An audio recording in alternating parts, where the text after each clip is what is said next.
Today we're talking about the tragic death of Nigerian singer Mohbad.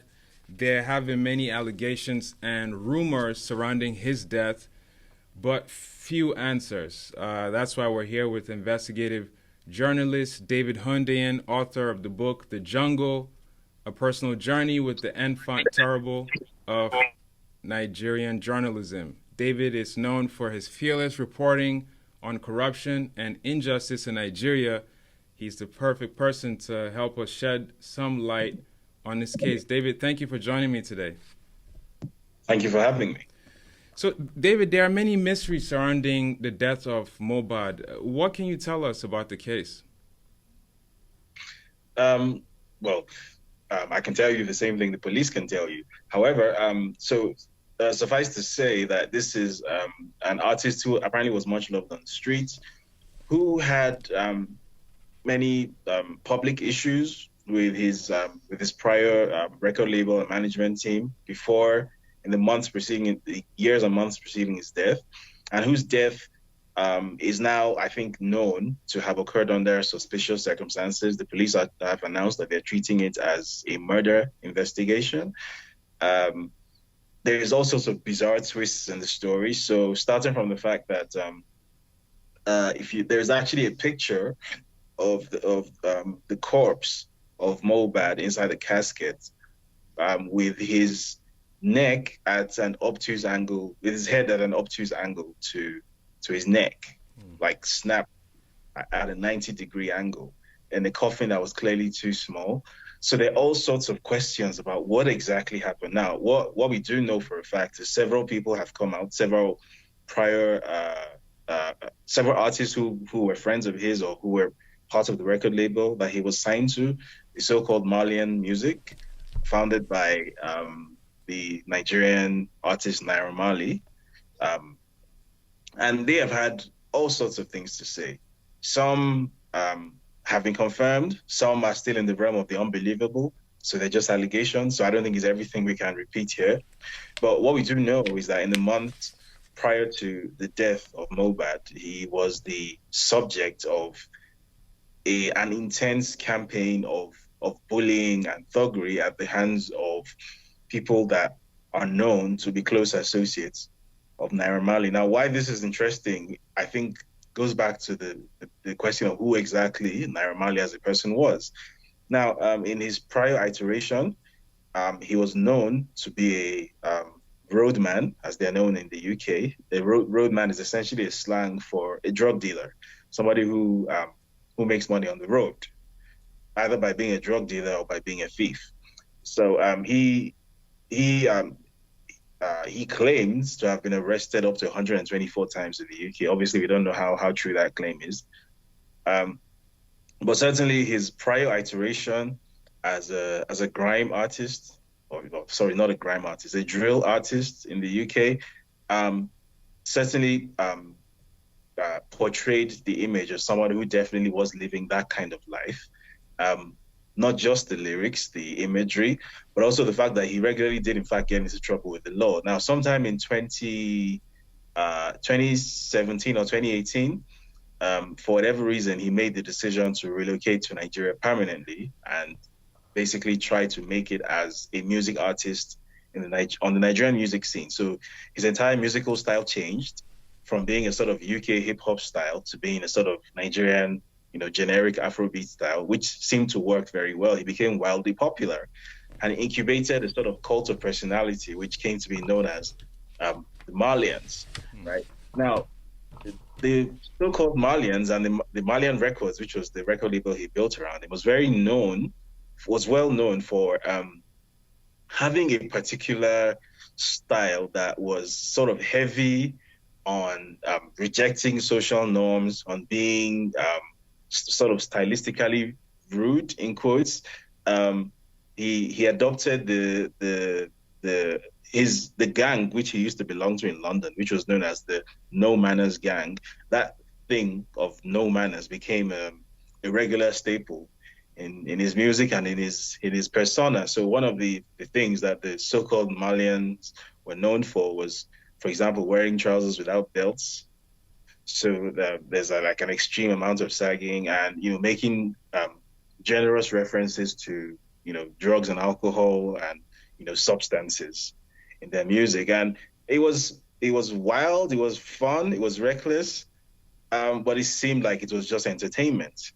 In the past few days, however, the um, um, accounts from several people in the know that have come out make it clear that this was not, in fact, just entertainment, and that, in fact, the thing that we know as the Malian Records entity might have been, in fact, a convincing cover for a drug trafficking operation, and that Naira Marley might not, in fact, have ever left his prior iteration as a gangster on the streets of London to become an artist in Nigeria, but that the artist persona was merely a cover for what the real purpose of the so-called Malian music was. Now, some of the allegations that have been made include the allegation that some artists who were signed to the label were being forced against their will to act as drug couriers and to do other to run other errands, which were skirting the limits of legality without their consent. That there was a significant amount of physical abuse. There were allegations of sexual abuse, which obviously have not been proven, have not been substantiated, but these allegations have been made. And essentially that when Mohbad specifically made the decision to dissociate himself from Marlian Records, to go independent, to go solo, and to stop making music with Marlian Records, to stop associating with the so-called Marlian gang, that they came after him and turned his life into a living hell. So there have been videos which have emerged which seem to corroborate this account of events. There are videos that show him getting beaten up multiple times, one time at a video shoot, another time at a club, and several videos like that, which, to be honest, we don't really know why these things weren't made public at the time. And it wasn't until after he died that we started seeing these things. But what we do know for a fact is that there were, in fact, a significant number of people who actually kind of had an idea, or they were clued in to the fact that there was something very dark going on in Malian music, Malian records, and in the Nigerian music industry in general. That basically this might go even just beyond Mohbad and Malian records. That there might be a more systemic issue within Nigerian music and Nigerian entertainment. I mean, it's been long rumored that Nigerian music has been intertwined with money laundering operations, so money earned from illegal activities such as internet fraud, business email compromise, and drugs. But I think this is the first time that there would seem to be some sort of something that comes close to proving any of these allegations which have long been made. So the police, after initially seeming to distance themselves from the issue, the person who is being considered to be the prime suspect, a guy called Sam Larry, who has been pictured with several people, including the current president, Bola Tinubu, the Lagos State Governor, Babajide Sanwo-Olu, and several other powerful people in the Nigerian hierarchy. For whatever reason, the police seemed very reluctant at first to take a position on what was a sort of building situation at the time. The police spokesperson said something to the effect of, if you want the police to do anything, you have to file a police report. You don't report crimes on Twitter. And then when it emerged that prior to his death, Mohbad had in fact sent a petition to the police, which apparently wasn't acted on, then the police, for reasons best known to them, have then decided that they're apparently going to treat this as a murder case, which is complicated by the fact that as a Muslim, he was buried the day after he died. So we would imagine the body would already be in a significant state of decay by now. But the police the Lagos PRO of police, Benjamin Hundeyin, stated that if need be, the police would actually exhume the body to carry out an autopsy, which begs the question, I suppose, why wasn't an autopsy carried out in the first place if the circumstances of death, were not determined to begin with? So that's what we know for a fact at the moment. That's very interesting indeed. And what role did the NDLEA in Nigeria play in this matter? Again, so what we do know is Naira Marley is very ironically it happens to be an NDLEA ambassador. Now that on its own raises all sorts of questions because so you're with Voice of America, so in an American context that would be like Charlie Sheen or Wiz Khalifa being made DEA ambassador. That Quite ironic indeed. yeah, no one is really quite sure how that happened to begin with.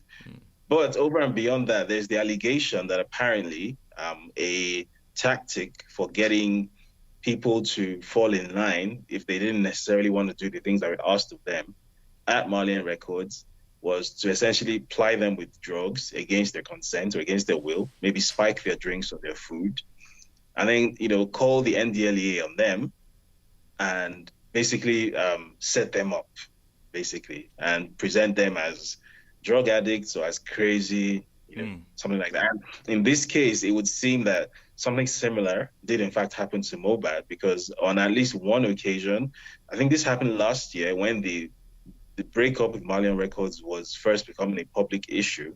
He actually issued a public statement saying something to the effect of, "I'm not a drug addict. There's nothing wrong with me." Basically, that if anything happens to him, it's not because he did it to himself. Right now, there's the allegation that supposedly at the instance of Naira Marley, that Mohbad was taken into custody by the NDLEA, and that while he was there, he was given something to drink, and whatever it was spiked with some sort of illegal substance, and apparently that was the beginning of his troubles. Now, there's a video which has gone viral showing him in a clear state of distress. He's lying in a prone position, and he's saying something to the effect of his drink has been spiked or something. Obviously, it's difficult to authenticate these videos because even if that video is, it's a real thing, it happened, we don't know for a fact where it happened, under what context it happened. All we have is people's word. And a lot of people have had a lot of things to say. The NDLEA itself has, I think, came out yesterday and said that they never at any point had anything to do with Mohbad. They never invited him. Whether the NDLEA is telling the truth, again, we simply don't know. Interesting. And I know there's an investigation going on right now, but are we any closer to finding out actually what happened to him, how he died? There's a mystery surrounding how he actually died. From what we understand, he died at hospital. But is there any suspicion of foul play in that regard? I mean, certainly going from the statement the police have put out, that there certainly is, because the police have said they're treating his death as a murder. They're treating the investigation as a murder investigation. So that would seem to indicate that they at least the police believe that something out of the ordinary happened that led to his death. So it wasn't a natural occurrence. It was a murder of some description. So we wait to see exactly how far this supposed investigation is going to go, because we've heard noises like this before from the Nigerian police force, but hopefully they do make good on their promise this time. Yeah, from what we understand, he was involved in an altercation, and he had an ear infection, and then he went to the hospital and he was injected, and then eventually he passed away. But like you said, we'll wait for the investigation to be concluded. Now, speaking of justice, what do you think needs to be done to ensure that justice is served in this matter? Now, I guess that goes to the heart of the problem, because what typically tends to happen in cases like this in Nigeria is that a fall guy is often identified, a scapegoat is often brought into the mix. So the last time there was a murder or a homicide which captured the public imagination in this way, I believe was in 2021, when a lady called Inu Morin was murdered. I published an investigation into her murder, and what happened in that instance was, even though the evidence that I brought to light showed that there was some sort of, wider involvement of people than just one person who actually did it, that there was a sort of conspiracy around it. The primary suspect was basically hung out to dry, so he got a death sentence, which is good, but there potentially accomplices who are still out there. So I fear that there's a possibility that might happen in this case, because that's kind of how the Nigerian law enforcement tends to deal with issues like this. When a certain threshold of public attention is reached and it's no longer possible to basically, cover your eyes and pretend that this isn't happening, then a scapegoat is usually identified. Why I hope that doesn't happen is because there is a wide-ranging there are a large number of questions that need to be answered. First of all, by Naira Marley himself, by the other members of Malian Records, including those who have been coming out, putting out one statement or the other, and they have all sorts of stories. Everybody needs to say what they know. First of all, within the wider the Nigerian music industry, everybody also needs to say what they know, because a lot of accusations and counter accusations are flying around. So everyone needs to say what they know, and then most seriously of all, where the accusation is that whether it be the Malian Records or other similar establishments in the entertainment space, where the accusation is that they are fronts for dirty money, be that drug trafficking, be that internet fraud, that flow of money needs to be traced up the ladder, because who exactly these drugs are being trafficked for, or who the source of these laundered funds are, those people need to be known, right? That information needs to be established, and that's where I think it's likely to hit a brick wall, because if it's people who have access to power, or people who are in power in Nigeria who are also responsible for these things, then we might end up with a scapegoat. So we might end up with a murder suspect. We might even end up with the right murder suspect. But this goes far beyond one person, right? Clearly, it seems as if the accusation is that there's a whole system built around this, and that this goes, much further up than most people would imagine. That it's not just entertainment, that these people are bankrolled and sponsored and linked by big wigs of society. So who are these big wigs? What are their names? These are the things that any substantive investigation needs to establish. And what do you think is a likely fallout of all of this, especially in relation to the music industry? I understand so many people are already unfollowing Naira Marley and associates on social media, and there's just a lot of uproar, currently in the music industry. What do you think? Is there a likely fallout from all of this that may affect the music industry? I would like to say yes, but going by precedents in Nigeria, I would say probably not. Reason being that, first of all, Nigerians in general are not renowned for having a protest culture. Let me put it that way. So in the past 12 years, that's from 2011 to present, there have been exactly two major nationwide protest movements in Nigeria. Two protests, 12 years, right? If you think of a country like, the US is far. Let me say France, right? Every Tuesday, the French are on the streets flipping over cars for whatever reason. The baguettes wearing warm today. We're going out to protest. That's a normal part of French political culture. Nigerians really do not have protest culture. So even protests at such a minute level as canceling, if you like, a particular artist or a particular group of people, we're no longer going to listen to your music, we're no longer going to pay attention to you, we're no longer going to do the things that make you relevant. Nigerians historically do not have that discipline to do that. So it's a nice gesture, I guess, that a few thousand people might be following these people on social media, and everyone is angry right now. Apparently, there are a few, on street protests as well. Apparently, But if precedence is any guide, these things will fizzle out relatively quickly because, again, Nigerians lack a culture of sustained protest. It's just not a thing in Nigerian pop culture, unfortunately. Lastly, speaking of the protests, just to your point, is this how NSAR started, with people protesting against similar circumstances of injustice, and it boiled over? Could something like that happen this time around? So this is exactly how NSAS started. You're absolutely right about that. But what we don't know is if it's gonna progress the way NSAS did, because again, one thing I've come to understand about how protests work in Nigeria when protests do happen is that the most successful protests are never planned. You never see them coming. They just sort of happen and everyone gets caught up in it and then nobody goes home and it snowballs and gets bigger. This one appears to some extent to have been planned and coordinated. So I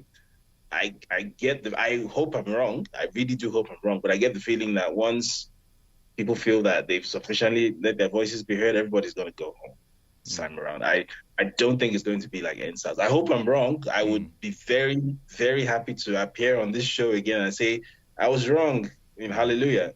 However, I doubt I'm going to be wrong about that.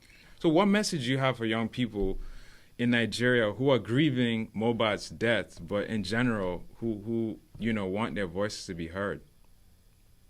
The message I have is, first of all, the fact of Mohbad being a celebrity isn't necessarily, the fact of his death being that of a celebrity doesn't necessarily make it worse than that of hundreds, dozens or hundreds of others who die under similar circumstances every day. The injustice that people are feeling, are grieving over now, shouldn't be forgotten once the victim is not a recording artist, right? That when injustice, cascades all the way down from the top of a system, everyone is going to be affected.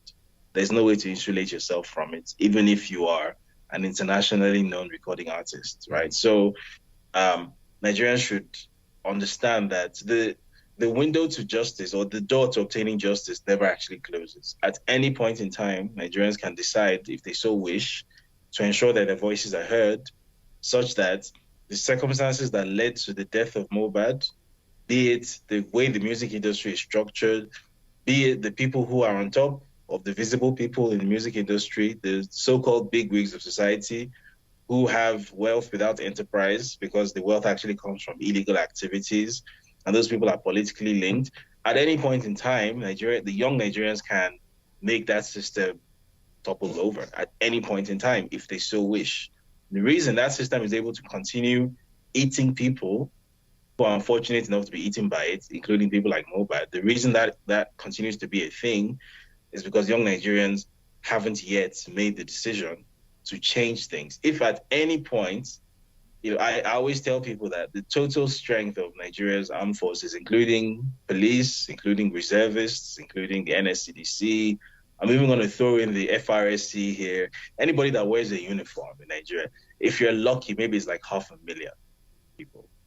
That's like a neighborhood in some part of Ikeja, right? So supposedly Nigeria has about 210 million people. Supposedly about 17 million people live in Lagos alone, right? So if 5% of the population of Lagos, that's 3.5 million people, were to come out onto the streets, there's nothing that can stop them. So at any point in time, if young Nigerians decide that they're tired of the system that enables tragic events like the death of Mohbad to happen and to continue to happen going forward, because the entire structure is basically built and maintained by criminals, they can change it at any point in time. Thank you so much, David Hundeyin, author of the book The Jungle, A Personal Journey with the Infant Terrible of Nigerian Journalism.